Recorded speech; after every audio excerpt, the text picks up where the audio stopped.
Oh, countdown. Ooh, this is new. Ooh. Is it We're live? doing it. We're doing it. Is this thing on? Well, I got the red light from the YouTube live, so here we are, man. We We are are live. we are live. Episode 10. We That's it, made it. man. We made it. The first episode milestone that we got to, which is awesome. It's been a fun journey so far. Look forward to more fun in the future. So, given that this is a live episode, we're going to do things a little differently. We're going to cover a whole bunch of topics today.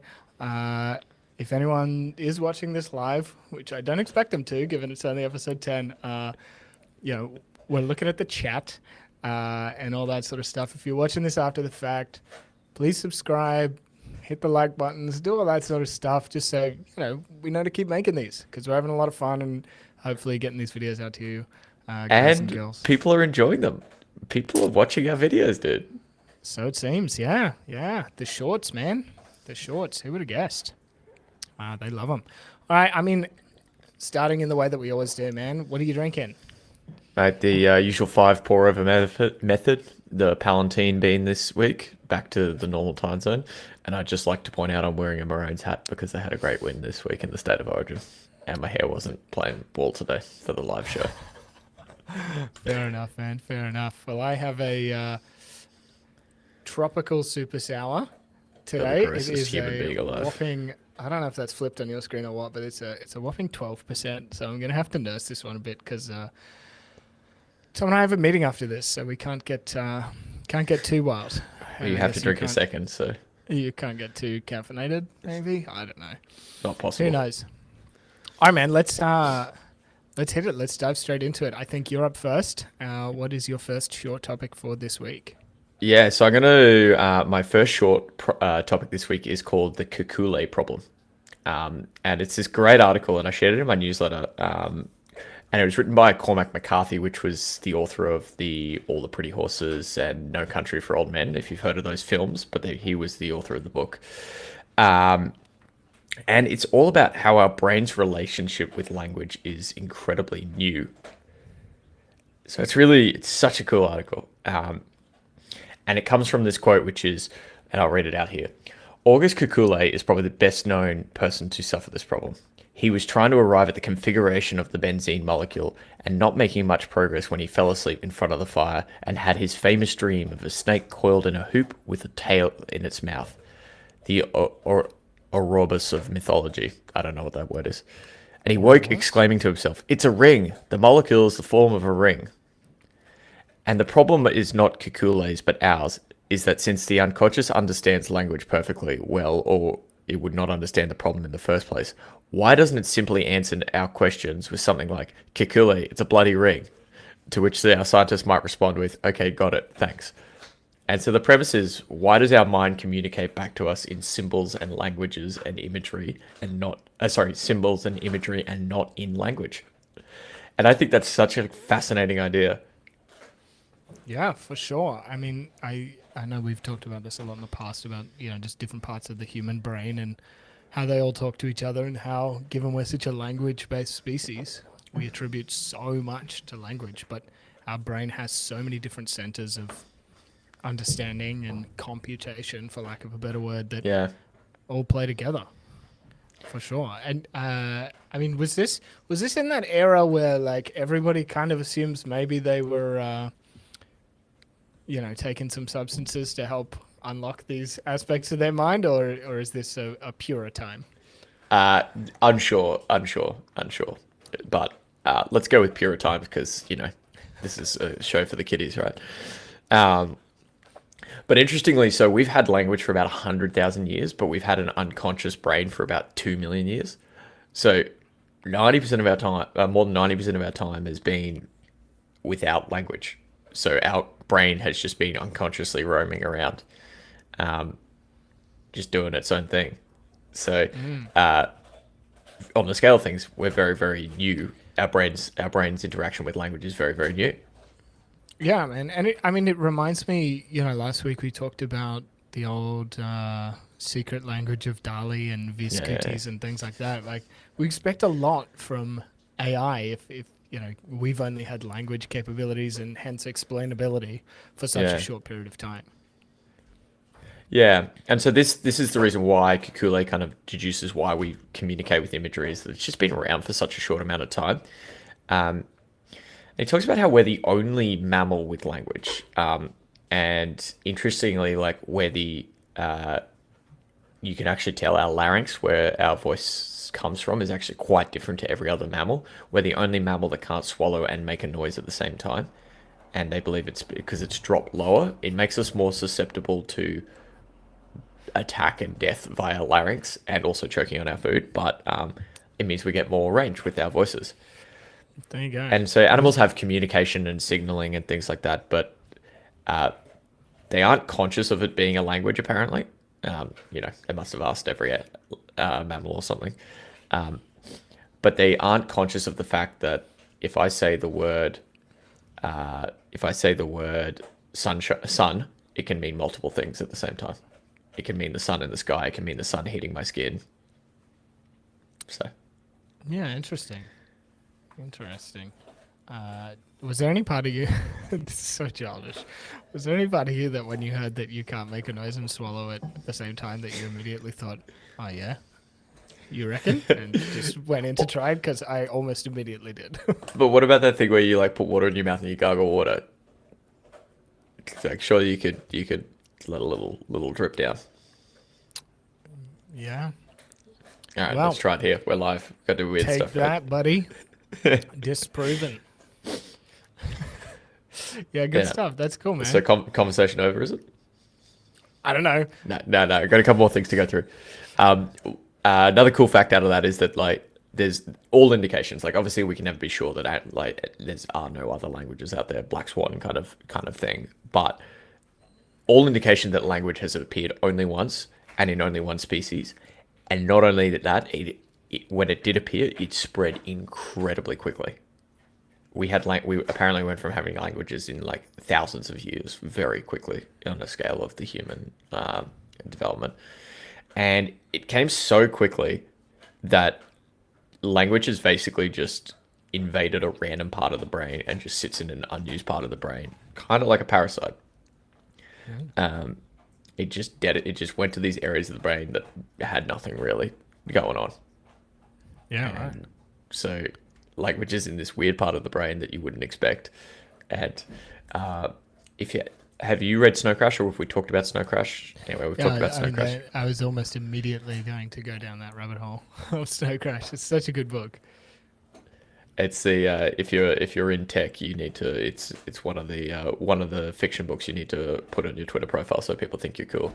But it's basically the premise is that someone creates a language that infects the brain and basically takes over people's thinking. Kind of like uploading a virus to the brain, i.e., like a computer virus. Yeah, they called it the Sumerian language. Yeah. It was meant to be like present in everybody's deep brain, and if you knew how to access it, you had root access to the human mind, which is a cool concept. I don't know how backed up that is in reality, but it's a cool concept. Well, apparently not that incorrect. I think language has the potential to be parasitic. Yeah, true. So the question that came out of this for me is that language is pretty efficient, right? We use it for a reason. We can communicate many things in much more detail than we normally could otherwise. What if we could think in language? What would that do for our thinking? Would that improve it? Would it? And what are the trade-offs? My natural inclination is it would improve it, but there's got to be trade-offs, right? Do you not think in words? Not according to this whole thing. This is what the whole thing we've been talking about. No, but I mean, like you, when you think about stuff, do you not think words? I think a little bit of both. But I imagine the word, like what the word looks like, right? My brain doesn't talk to me. I reckon mine does. I don't have like a visual. I mean, are we discovering like Oh God, something weird? this is cool. I don't know. Like, yeah, I would say that like there's an audio track accompanying stuff when I'm thinking about things. There's not a like visual lettering type thing in there. Interesting. Did you just break this article?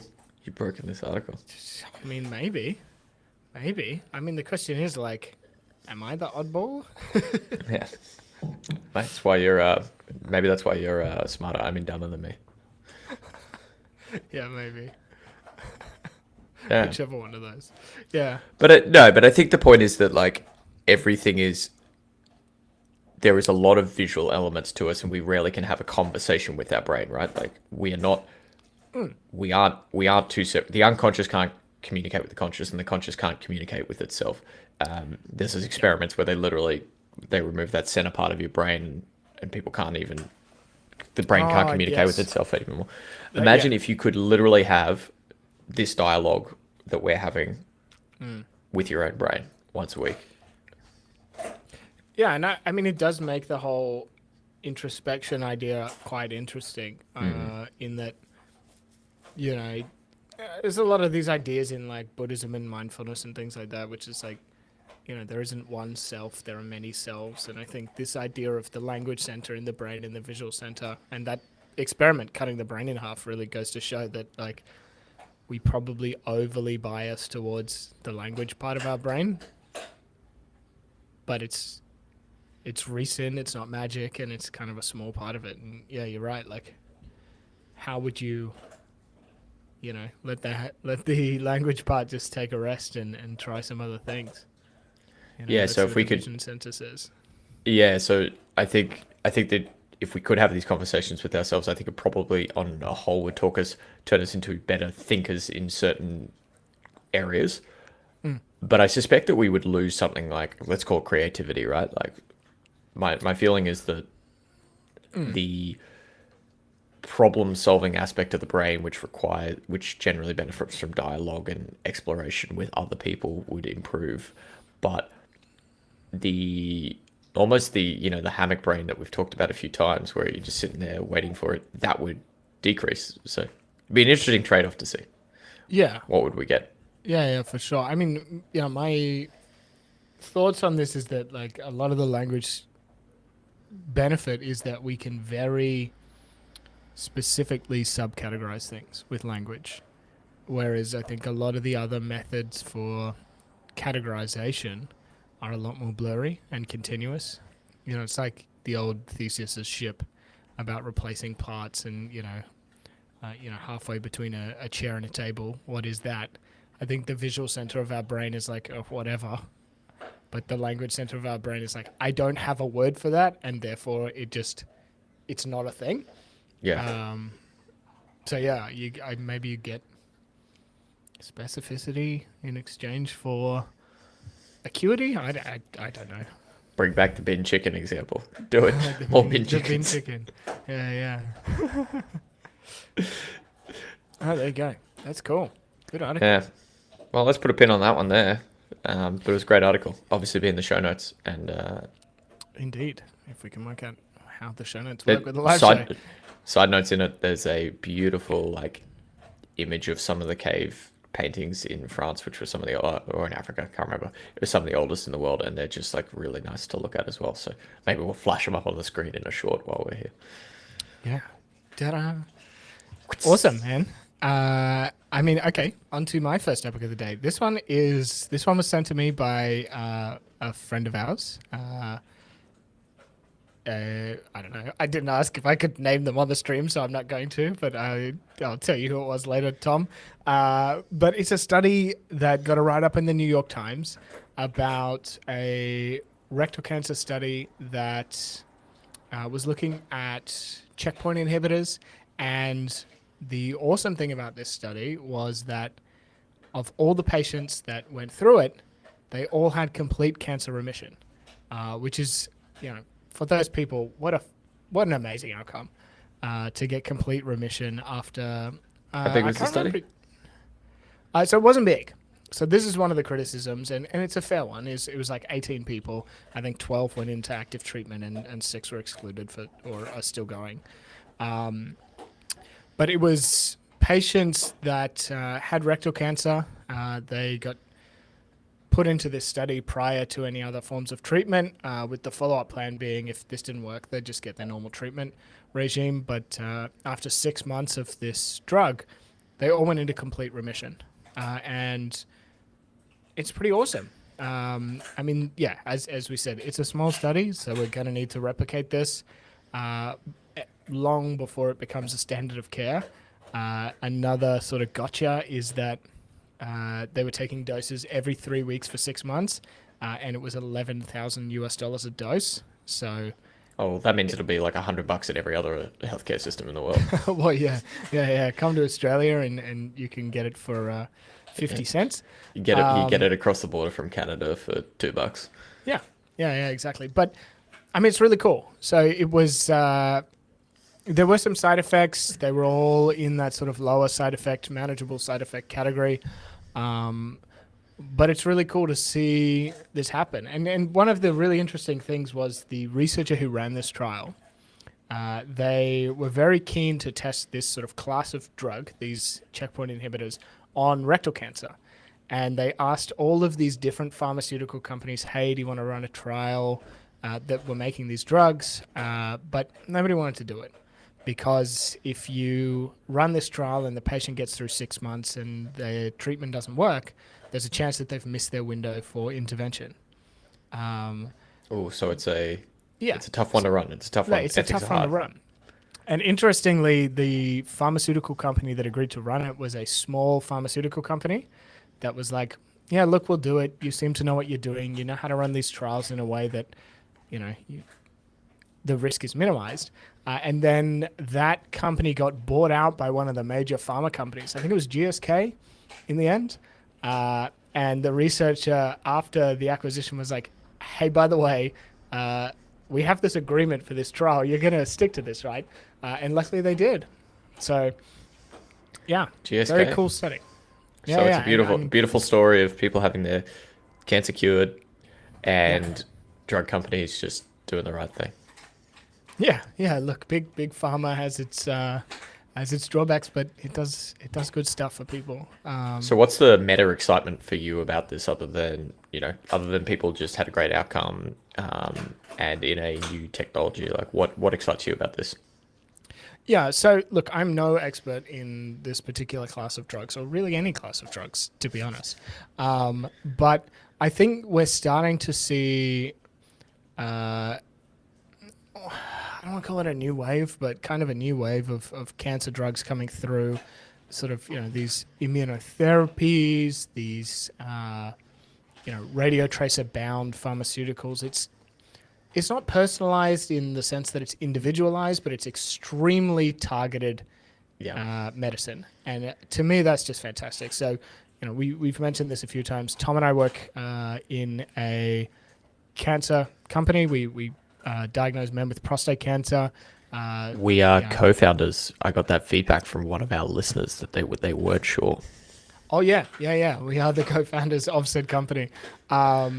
So it's always awesome for us to see like new treatments coming through, new potentials. There's a lot of this being done in prostate cancer, which hopefully our patients will be able to take advantage of one day in the future. But, it's a small trial. It's not like the researchers don't know it's a small trial. They very clearly said we need to replicate this.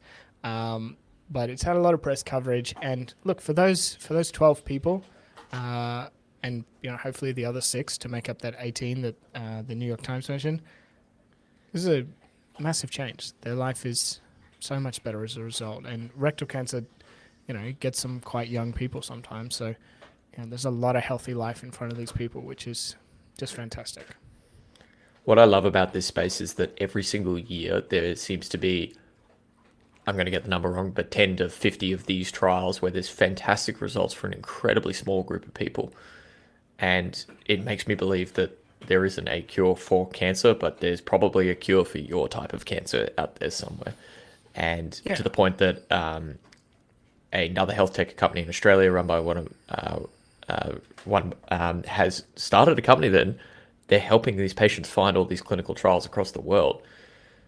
And because they're so small, but they're so niche, but they can have great outcomes. So it's absolutely exciting to see, because maybe not for our generation, us being 30, but the next generation that Elliot and I believe that cancer will become a chronic condition at some point. Yeah, absolutely. So it's manageable. You know, you get it and it sucks, but you get it and it gets fixed. That's what we're hoping for, and ultimately that's what we're working towards. If you are curious to check out any of the work that Tom and I do, by the way, maxwellplus.com, it'll be in the show notes. We don't talk about it too much because this is our sort of after hours bants, but do check it out and yeah, see what we're all about. Yeah, and if you're in Australia and you're a male over 40, we do prostate cancer testing pretty damn good. Come check us out. Get tested. We help thousands of men all across the country and hopefully many more in the not too distant future. So, yeah, I mean, that was just a little bit of heartwarming good news in the world of cancer treatment that I thought was worth sharing. No, that's nice. Yeah, good. Well, I'm going to switch to being, for my second topic, to talk about being more thoughtful with people. Yeah, being less of a dick. Sounds good. Yep. So, cancer happiness, curing cancer happiness plus being less of a dick. This is the Heartwell number 10 episode. So, it starts. So, this is a story about David Rockefeller of the Rockefeller fame. Great. And he was an incredibly awkward and shy guy. Probably. He was an incredibly awkward and shy guy, apparently. He felt like a New York real estate mogul guy. Oil originally. Right. And he was the grandson of the Rockefeller that made the fortune. But he felt like a misfit compared to his very charismatic and gregarious older brother.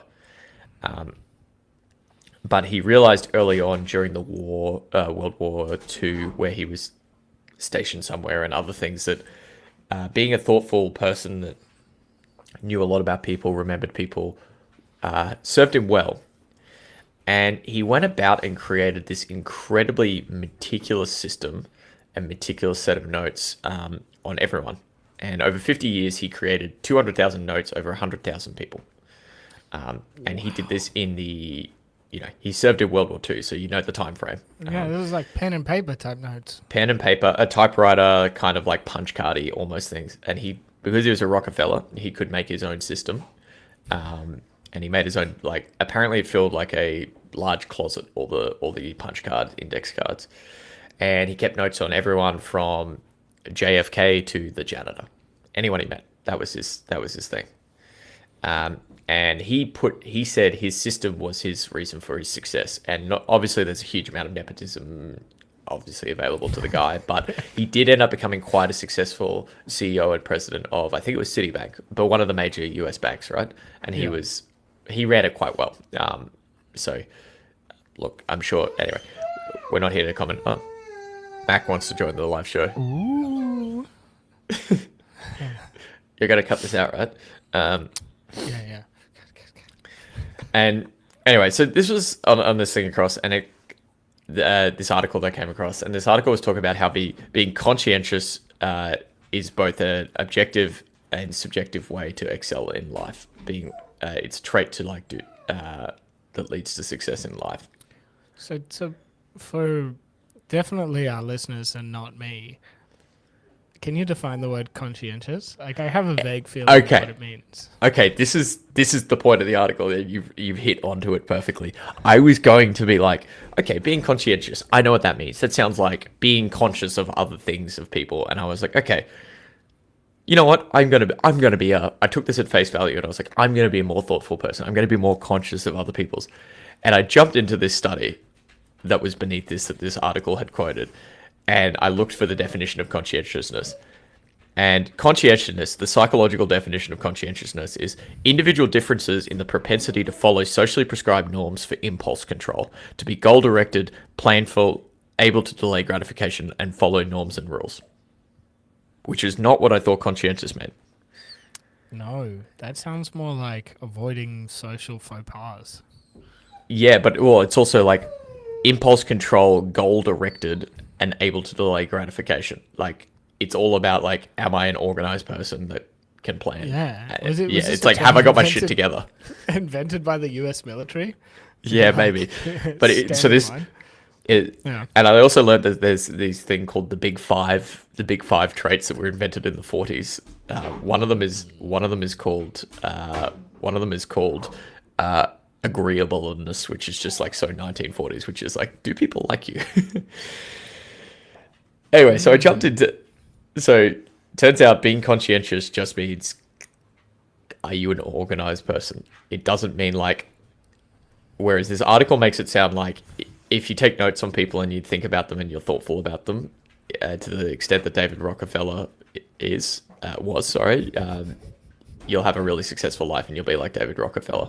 So wait. Does this mean that if I kept a note system and it was just like insults about different people I've met, like Steve from accounting, real loser, does that make me a conscientious person? I think it technically does, as long as you were able to be goal directed about it, which is I'm going to make the anti-Rockefeller system. You were planful about it, and you were able to delay the gratification of writing down that Steve is a loser. Then sure. There you go. The other thing that I will be optimized. The other thing that I dug into on this is that, like, I was like, okay, what do they mean by conscientiousness is a objective indicator for success in life? And I looked into it, and it is, but it was the one that showed up in the most often but it showed up almost every time to the smallest degree of impact, which was like, so it showed up in most if you were considered a conscientious person by all of these studies, you were most likely to, if you reach the level on that scale of conscientiousness, you were more than likely to have both an objective and subjective success in life. However, it was the smallest to medium predictor in nearly every single case, whereas some of the other emotions, like agreeableness, for example, might not do it in every single case, but if it did, it would be a big predictor. So yeah, but I mean that doesn't make it any less valuable. I think it's like, you got to wear clothes and show up to work every day, but like, and that's table stakes.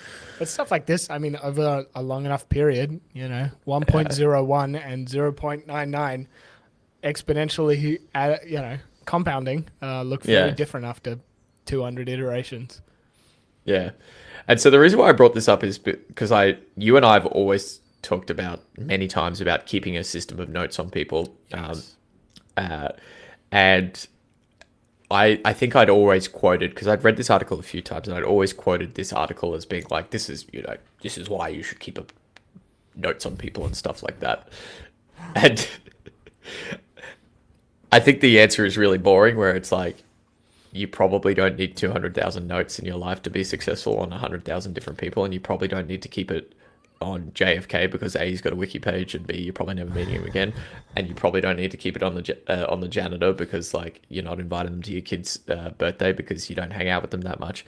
But like, there is probably like a base level to do in this situation. Yeah, I agree, and I think we've talked about this before. Is like, is a system like this weird and creepy, or is it genuinely helpful? And I think we're both very much on the side of like, it's helpful. But I've met people that are like, you should just do this. You should just know this about 10,000 people, and if you don't, you're inconsiderate. And if you have to keep a list, then that reflects poorly on you. But I think that's utter nonsense. Yeah. It's one of those things, right, where it's like, I've got a list of, call it 25 people, and I remember their birthday. I write their birthdays down. Yeah, exactly. Mainly because I know Facebook solves this, but yeah, I don't go on Facebook anymore. No, me neither. Can't remember the last time I logged in. Sorry, Facebook. If you consider the show is brought to you by Meta. Yeah. Oh, yeah. It's not even called Facebook anymore. That shows both how old we are and how often we go on there. Yeah, but no, but I'm not. Call it. No, but I don't log into Meta. I log into Facebook, right? I don't know, mate. I really don't know. But I do log into the metaverse.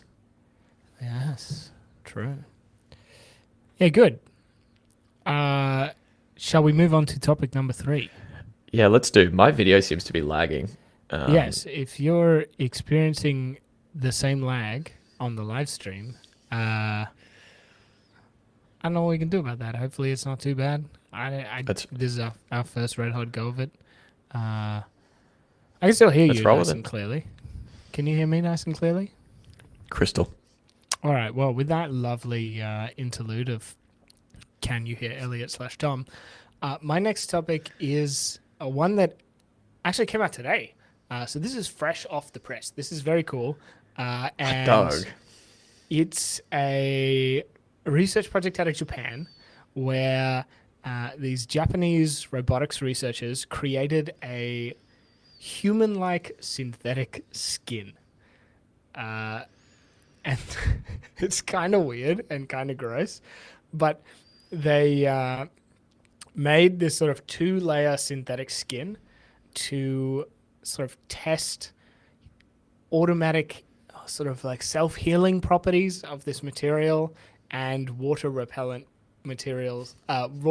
properties of this material. So they got this like little robotic finger, the links in the show notes, but this little robotic finger, and they put this synthetic skin on it, and they put it in a petri dish, and it like grouped up on it, and it's just so weird. Their whole thing is like, we need to make robots more human-like in order for them to be successful in the real world. But it's real creepy, but it's cool. It like from a material science point of view, it is very cool. So they got a lot of the good properties of flexibility, self-healing to a certain extent. In that like if the material was cut or whatever, it would like reform itself. I didn't read the research paper, so I don't know the technical details. But it's cool, and they built this like 2-layer skin, so it had a bit of a hydrophobic property to the outer layer. So there's this video of them like flicking this small ball with and without this second layer, and without it, the ball would stick to the finger when it made contact, but with it, they could flick it along. It was really cool. And so 10 years from today, maybe Battlestar Galactica's happening, and we can't tell the humans and the robots apart. But I don't know, it's really interesting. You should definitely check it out. And a cool little fact. So in the ABC article, which is the Australian ABC, not the US one, they did a write-up on it, and they asked a friend of mine, and I will mention his name because it's in the article, Yuxi, to comment on it. So he runs a robotics company based out of Sydney. You should check him out. He's doing good stuff. They're doing sort of pick and place robotics, but weird little thing, but fresh off the press, I suppose. What if Yuxi didn't want people to know he's your friend? That's very true. He might not. I mean, he might not even consider me his friend, but my little get him palm card says Let's get him on the show. we're friends. Have him on the show. Okay. We'll need to do I'll a guest ask him. at some point. Yeah, we will need to do a guest at some point. That's true. So 2 comments. The first one is I just couldn't get past you saying self-healing. It just sounded super like, let's get some bongos and sit around a fire circle to me every time you said self-healing. Oh yeah. Self spirit healing. Yeah. Are there medical applications to this? I'm not sure. So I don't know if the actual material that they produced is biocompatible, or if it's just an interesting like materials research kind of thing that allows them to build these robots. But yeah, the top picture on the article is like a weird robotic figure laying in this pink petri dish, and the material, the stuff, I don't know what to call it, the stuff that they made would like grow up onto the finger and start to wrap it. And you can imagine like the sci-fi vision of like, Yeah. It's like the Terminator movie where he's like, I have cybernetic organism. Yeah. Don't do that, we'll get demonetized by Tim Ferriss. It just sort of wraps around this sort of robotic core. It's very cool. What was the mechanism for it? Did you understand the mechanism?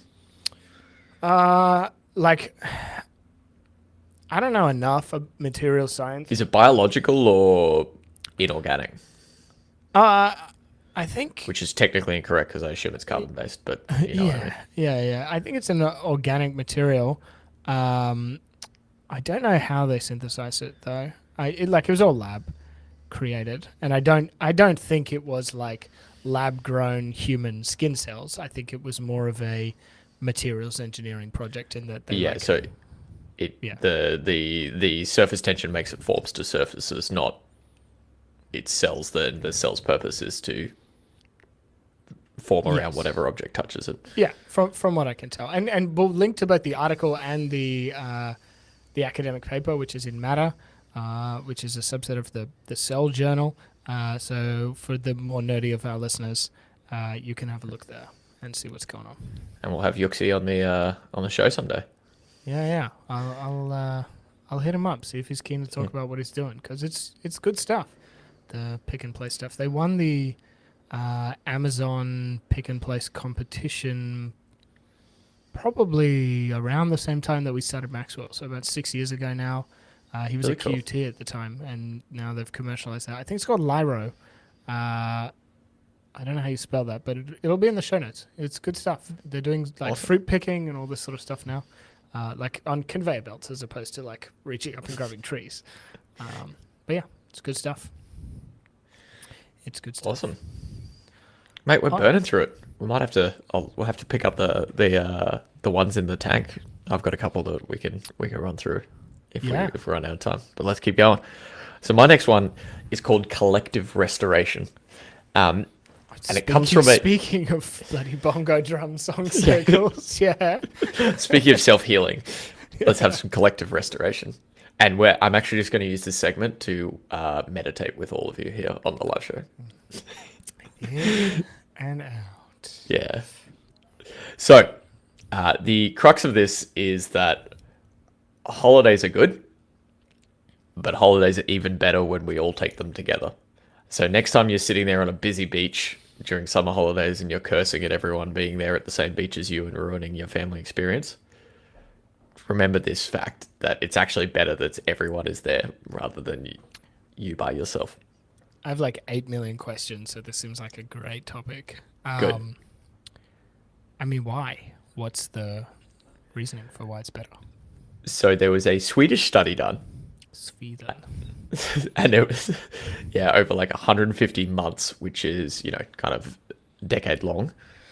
And what they mapped was they mapped antidepressant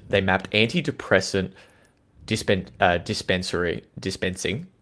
They mapped antidepressant dispensing over that time versus leave taken by people. And they showed that not only did antidepressant usage dispensing go down when people were on holidays, they showed it went down more when more people were on holidays. So my immediate stupid cynical paper pulling apart brain was like, did they control for pharmacist leave? And is it possible that all the pharmacists just went on holidays and couldn't give out antidepressants? But that's just my dumb brain. This is me knowing you too well, because I knew I was bringing up a paper. I was like, all right, get ready to swat Elliot down. We also controlled for doctors that could have been on vacation, so people couldn't get their scripts. It's been shown to unlikely due to planning and staff prescriptions, and also the fact that a month after, when people were back from holiday, dispensations also stayed down. I mean, to be honest, kudos to them for controlling for that over such a long study, because planning a study that big takes a lot of work, and there you go. All right, well, so basically so this is why they called it collective restoration. And it's the really simple point that is like, we're humans are social creatures, and when other people are out enjoying themselves and are relaxed as well, that makes it all better. So although, there's a lot of ode to being solitude throughout history and art and the modern days digital nomad, as a race, we much prefer going on holidays together. And it's a really interesting idea because if you think back, if I think back to like high school, right? And when we were all on holidays together and you're all hanging out with your friends and summer holidays went forever and they were so much fun and stuff like that. Yeah, like it was really good. And it was really good because everyone was on holiday and everyone relaxed. And it gives you an opportunity to reconnect with everyone, especially if you're around your family and stuff like that. So, yeah. So two things immediately came to mind there. One, which is just a weird throwaway comment, and one which I think we should dig into. The throwaway comment is, do you think that makes people with children happier than people without? Because they have more opportunities to have together holidays. You know, a lot of people, neither Tom or I have kids, but a lot of people we work with have kids, and they're doing stuff really. Lots of focused people in the on world school have holidays. kids. Yeah, I mean, lots. Yes, but that was just my throwaway comment.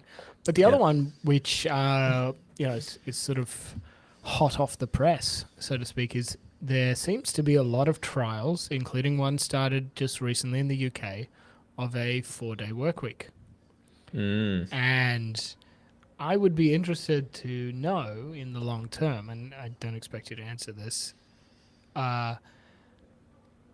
does the same effect apply at that level? So, you know, you'd think the world needs to keep running. So the 4-day work week, some people might take off Monday, Tuesday, Wednesday, Thursday, Friday.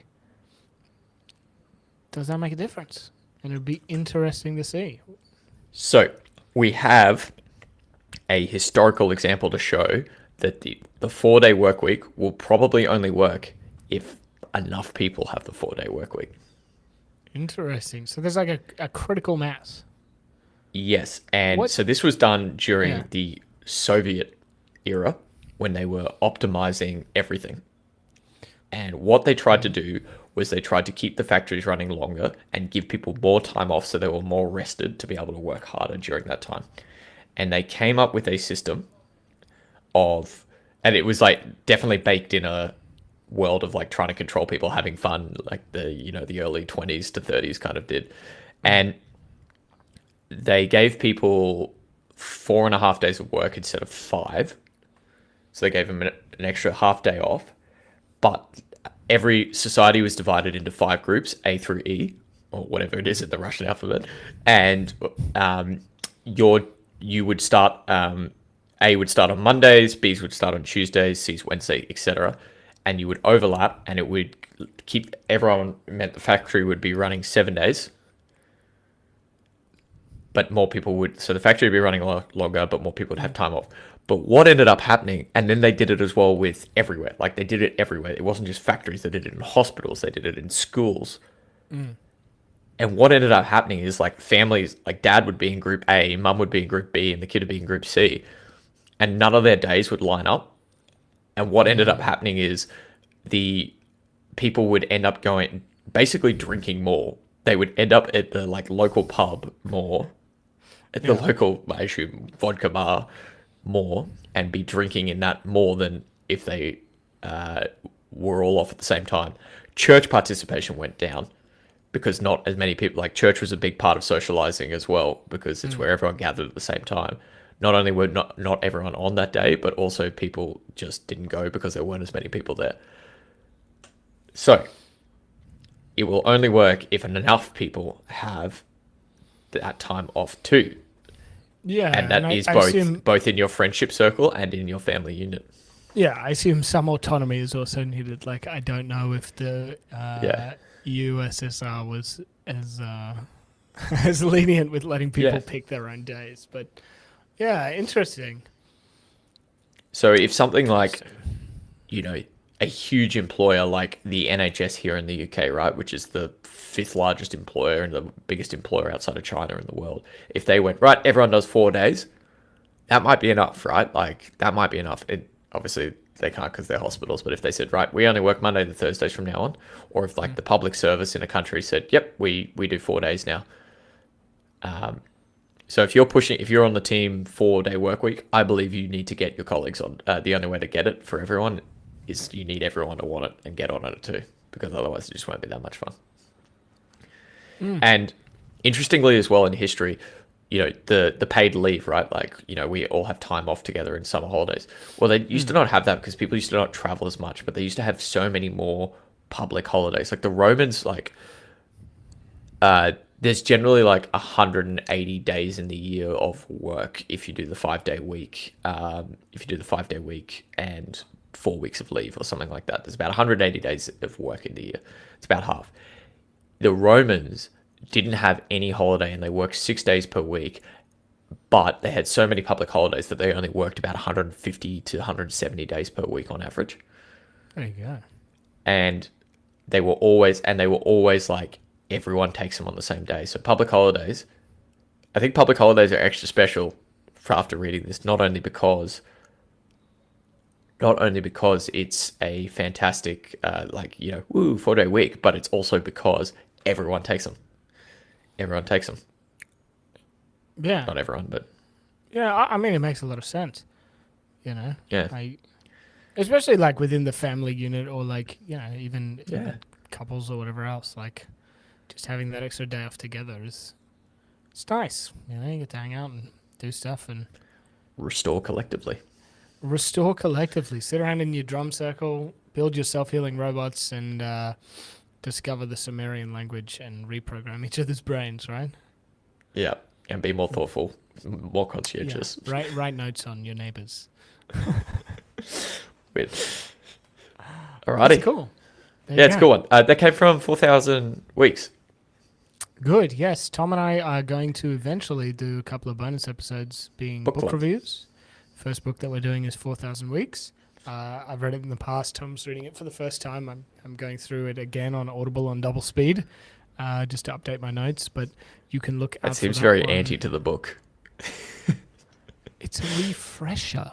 I read it anyway. Yes, it does, doesn't it? But I have a deadline. In that. When are we doing it?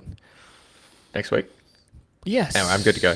Yeah, I've done it. We'll do it next week. So you'll get a bonus episode next week and maybe a few extra shorts because they seem to be real fun to make.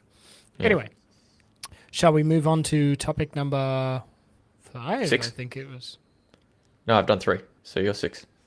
Yeah, topic number 6. All right, cool. So this is like the polar opposite of the good news stories, but it's AI related and it's interesting. So I first saw this on Twitter. Somebody that I follow who I've known for a long time who works in sort of AI safety, ethics in AI, posted an article on this.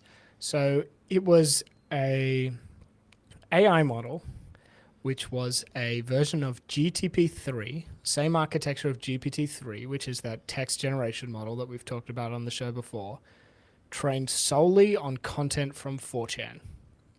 Oh. So for people that don't know, 4chan is like the cesspit of the internet. It is anonymous people talking about all sorts of vile, terrible stuff. And they trained a language model on that to generate synthetic posts. And then they posted tens of thousands of posts back to 4chan. It was an isolated incident, but it brought up a lot of criticism, as you might imagine, because it created some pretty hateful stuff. Hateful in, hateful out seems to be the pattern. But this model was pretty gross. The author created a video explaining how they did it and talking through it, and they put the model up on a place called Hugging Face Spaces. So Hugging Face is a great AI company that is really pushing the frontiers on a lot of AI models, making them very accessible for people. And this AI Spaces is a way to take a model, put it up online, and let people interact with it. And why is it called Hugging Face? I don't know. I think it's after. I mean, it seems to be named after the hugging face emoji, which is I don't know. It's like this. That was great. That was great, Elliot. Well done. That's gonna be the title card for today. I hope so. But yeah, so a lot of people asked Hugging Face to take it down. They ultimately didn't. They said We're going to put some warnings around this. We need the author to put warnings up to explain that this could create synthetic text that is wildly offensive to people, because 4chan is not known for its nice content. It's a gross place. We're about to have a free speech discussion. No, we're not gonna have a free speech discussion, I don't think. Hugging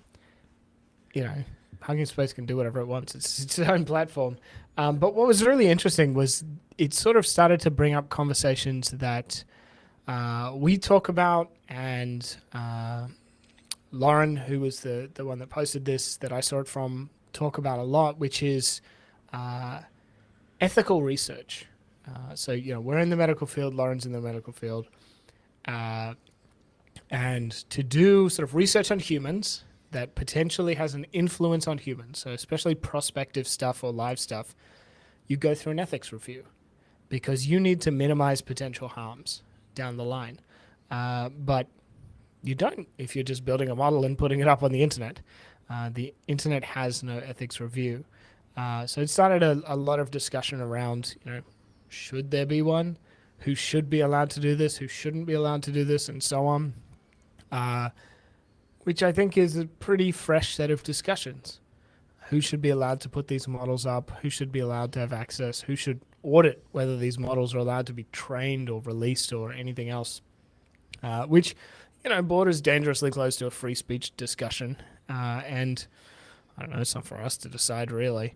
At the end of the day, the arguments for it, for some controls where this could hurt a lot of people, especially, look, if you're posting hate speech back to 4chan, you're probably, blending in with the crowd of disgusting, hurtful stuff. But if somebody took that and started posting it to Twitter, you could upset a lot of people.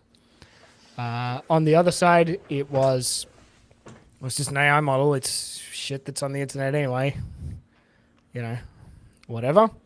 That opened up a lot of discussion. And, another piece of news which sort of ties into this recently is that Google, they have a Colab platform, which is like notebooks, coding notebooks in the cloud to train your AI models. They recently changed their terms of service to ban the training of deepfakes on their platform. Wow. Yeah, which is a pretty interesting thing. I don't know how they're detecting the training of deepfakes. Yeah. That's a whole technical discussion on its own. Sure. Without accidentally banning certain libraries or protocols, right? Yeah, legitimate work in synthetic data and all sorts of other things. But I think we're starting to see, it might not be on that traditional hype curve that you talk about, but I think there is a point where regulation, control, and public awareness start to catch up with like technological frontier pushing. And people start to get a little bit more savvy about what they will and won't accept. Where have we seen something like this in the past, where there has been innovation and then people take innovation and they don't use it for necessarily nefarious, but people start to understand that nefarious activities could be used for it? How have we solved this in the past? Can you think of any example? Look, yeah, I mean, like moving more broadly from hate speech to just like mass user-generated content for some sort of gain. I saw an interesting video about YouTube Shorts today, which is, I think I sent you one of these accounts. They're generating like 10,000 copies of the exact same video and uploading it to YouTube Shorts because their hypothesis is that they can't get demonetized fast enough.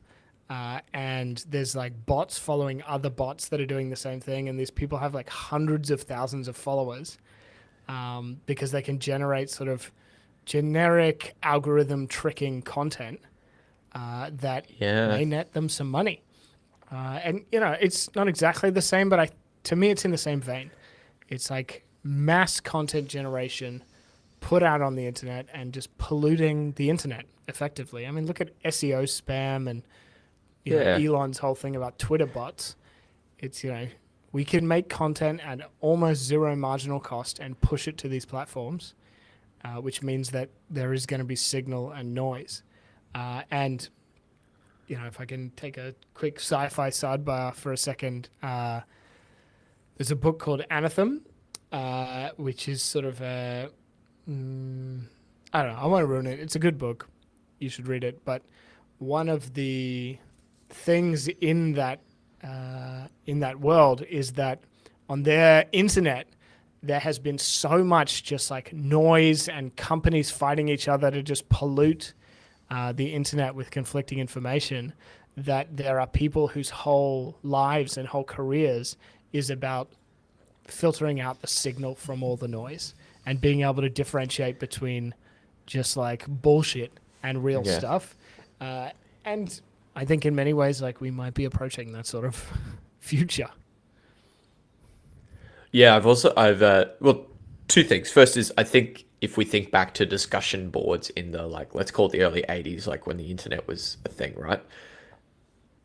Originally, and, you know, having accounts, anonymous accounts, how if we think back, there was a world where, you know, for a while that you'd just be talking about your cat on a discussion board focused on cats, and then someone would post pictures of naked something. And that existed for a while, but pretty quickly the internet sorted it out, right? Where it was like, if you want to go do that, there's this corner for the internet, and there's always going to be a wild west of the internet where we can't control things like 4chan. I have faith that, like, as things like this come up, there'll be a great period where I'll say the good and the bad mix into, but companies will sort it out pretty quickly with user terms. Like, you can imagine if like something like that happened on Twitter, how quickly they would react to like shut that stuff down. So I think with it's just going to be interesting to see how we deal with this badly, like, mass generated content super quickly from AI. But no, I have faith we'll be able to deal with it. Yeah. And much like cybersecurity, it becomes a bit of an arms race in that, like, they'll come up with new ways to trick us, you know, and SEO, and we'll come up with new ways to combat it, and it'll be a perpetual who's got the 1% advantage over the other. I think the second point that I was going to make there is about this idea of how do we find the truth within this, like, sea of noise. And I think one of the first places that we'll really start to see this, and we probably already are, and I'm just behind the eight ball, is stock market information. So if you think about the success of Wall Street bets in the last 2 years, 3 years, there is clearly an incentive for people to appear to be part of the masses in a community to sway the share price of things. And, you know, there are websites out there like Hot Copper and Wall Street Bets and communities, out there that have all of these users on it giving information and information that they've created themselves that can't really be disproved or not because it's generally opinion. Surely that there's going to be people out there swaying opinions on to affect stock prices for profit. And I think that's just one of the first places it'll pop up, if it hasn't already. Yeah, 100%, man. Like, you know, like the whole fucking crypto world, I'm sure that shit happened. Like, I mean, 90% I think of the Twitter spam that I've ever got is people trying to like flaunt their stupid coins or their NFT projects to make a quick buck. Yeah, 100%. But yeah, it's an interesting one in that, like, you know, AI is capable of some really amazing stuff, the Viscutis of the world, and generating all of this great content. But, like, we got to be real with any of this tech, you know. But it's, you know, I don't think it's unique to AI. Any other piece of tech you can imagine, like, you know, cell phones, cars, everything. You know, we've got to work out how to balance the good with the bad and hope that it works out to be a net positive. If any AI model you trained ended up spewing out 4chan like hate speech, yeah, maybe we'd abandon the technology. But, you know, you and I have trained a lot of AI models in our day, and we're yet to see one, you know, post some disgusting vitriol about, you know, somebody's prostate cancer results. So I think our AI models that review MRI scans is yet to throw out some hate speech in some direction. Yeah, exactly. Fuck you, lesion. We will not be putting a link to 4chan in the show notes. You can go figure that one No, out for yourself. absolutely not. Yeah. You'll get the Vice article, but you're not getting 4chan. And I'm not going to link you to the model either. If you want to find that, you can find that for yourself. But I don't want everyone saying that I linked in there. Yeah. Cool. Well, mate, Yeah. is that time? What are we at? We're at like the 1 hour mark, which is pretty well timed. Yeah. Good call on the and 6. Yeah, I hope that anyone watching this, I didn't keep an eye on the audience numbers. I assume there weren't too many. We're not kidding ourselves. We got 10 red hot YouTube subscribers. We love every one of you. But this was fun. We'll definitely I'm 3 of them. We'll do every 10th episode live as long as it makes sense, or roughly every 10th episode. Let's not promise too much. But this was fun. Hopefully you all find it fun and interesting as well. Hopefully you're enjoying the content. You know what I'm going to ask you to do? Subscribe, like, maybe leave a comment, stuff you'd like us to talk about next time. Notification bell, you do what you want to do with that. I never click it, so I'm not going to ask you to click it. But if you like the show, let us know. If there's stuff you don't like, let us know. We're having a lot of fun, but we want to make these good. So, yeah. And with this episode onwards will be available on your podcasting streaming service. I'm saying it live, so we just do it. Yeah. We'll definitely commit to that. We've got, hopefully you've noticed an increase in video. Well, actually the live one's probably not a good example, but we've got a new setup which should get us, higher quality streams and better stuff for the shorts and all that sort of stuff. So we're investing. We've done the 10. We're committed to at least another 10, if not more. Well, no, now we're committed till we get 100 subscribers. That's true. That's our next milestone. I gotta eat a nasty can of beans, which I still haven't purchased because I keep forgetting to buy them when I go to the supermarket. But look, anyway, all of that aside, check the show notes for all of the links. Other than that, I hope you all have a fantastic weekend. I mean, usually this comes out on a Tuesday because that's how long it takes me to edit. But have a great weekend. Weekends in the future. And I hope you have a great weekend with other people. Indeed. With your family and friends. And we'll leave it there. Bye, everyone. Thanks so much.